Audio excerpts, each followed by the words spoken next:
मंत्री गाరు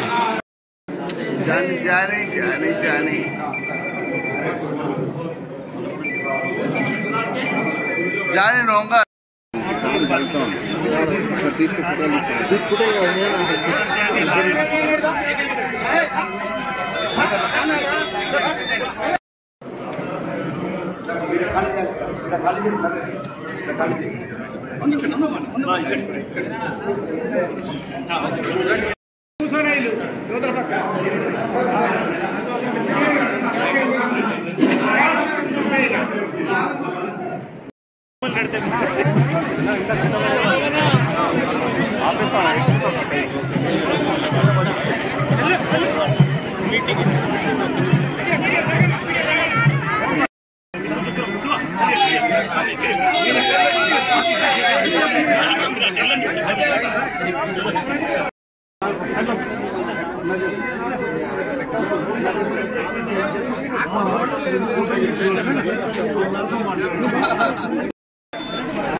భూమి లేని రైతు కూలకి రాష్ట్ర వ్యాప్తంగా భూమి లేని రైతు కూలకి కుటుంబానికి సంవత్సరానికి మరో 12,000 రూపాయలు. గౌరవ ముఖ్యమంత్రి రేవంత్ రెడ్డి గారు, గౌరవ ఉప ముఖ్యమంత్రి భట్టి విక్రమార్క గారు, మేమందరం క్యాబినెట్ మంత్రులు కూర్చొని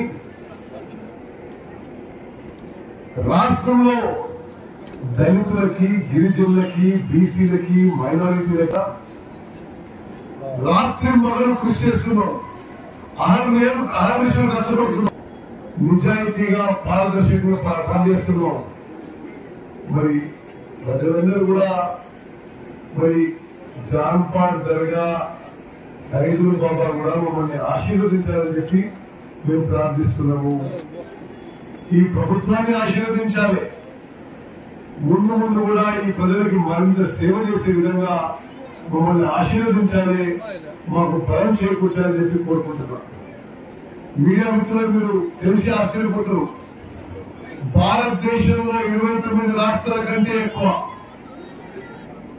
ఉమ్మడి ఆంధ్రప్రదేశ్ లో 23 జిల్లాల కంటే ఎక్కువ, తెలంగాణలో టీఆర్ఎస్ ప్రభుత్వంలో హయాంలో కంటే 10 కంటే ఎక్కువ మొన్న వానాకాలం పంట రికార్డు స్థాయిలో 155 లక్షల మెట్రిక్ టన్నులు పండింది. ఈ రబీ పంటలో మా అంచనా మేరకు 100 లక్షల మెట్రిక్ టన్నులు రాబోతుంది. పండిన పంట ప్రతి గింజ మేము ఎంఎస్పీ కొనుగోలు చేసినాము. పండిన ప్రతి సన్న రకానికి మేము హామీ ఇచ్చినట్టుగా 500 రూపాయలు బోనస్ ఇచ్చినాము. స్వాతంత్రం తర్వాత ఏ రాష్ట్రంలో లేని విధంగా కొన్ని గొప్ప సంక్షేమ పథకాలు చేయడం జరుగుతుంది.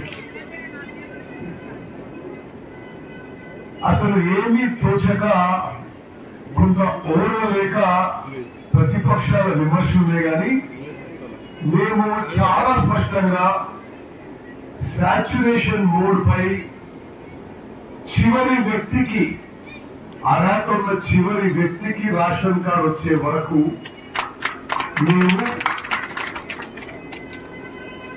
ఈ రేషన్ కార్డుల ప్రక్రియ కొనసాగుతుంది. గతంలో నాకు కాదు, వారు 10 ఏళ్లలో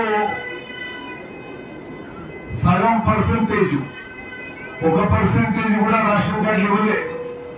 ఈరోజు వాళ్ళ మాట్లాడేది మేము అర్హత ఉండే చివరి వ్యక్తికి రేషన్ కార్డు వచ్చే వరకు ఎల్లుండి నుంచి ప్రక్రియ మొదలై కొనసాగుతుందని చెప్పి చాలా స్పష్టమైన ప్రకటన, హామీ, భరోసాగా మేము మనం చేస్తున్నాం.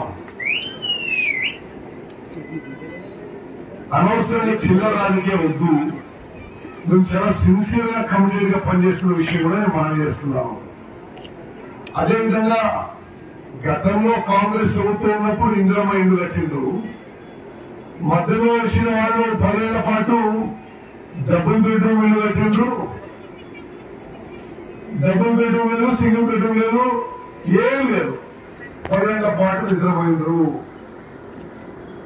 మరి మళ్ళీ మేము వచ్చిన తర్వాత భారీ స్థాయిలో ఇందిరమ్మ ఇళ్ల కార్యక్రమం పునఃప్రారంభిస్తున్నాము. 14లో ఆగిపోయిన ఇళ్ల కార్యక్రమం రీస్టార్ట్ చేస్తున్నాము. రాష్ట్ర వ్యాప్తంగా 22,500 కోట్ల ఖర్చుతో మరి అందరికీ ఇల్లు అడుగుతున్న వాళ్ళకి 5 లక్షలు, ఎస్సీ ఎస్టీలకి ఇంకో 1 లక్ష ఎక్కువ 6 లక్షలు ఇస్తూ ఇళ్ల కార్యక్రమం మొదలుపెడుతున్నాము. రాష్ట్ర వ్యాప్తంగా రైతు భరోసా కింద గతంలో వాళ్ళు ఎకరాకి సంవత్సరానికి 10,000 ఇచ్చిండ్రు. మేము ఎకరాకి 20% పెంచి 12,000 రూపాయలు ఇవ్వబోతున్నాం.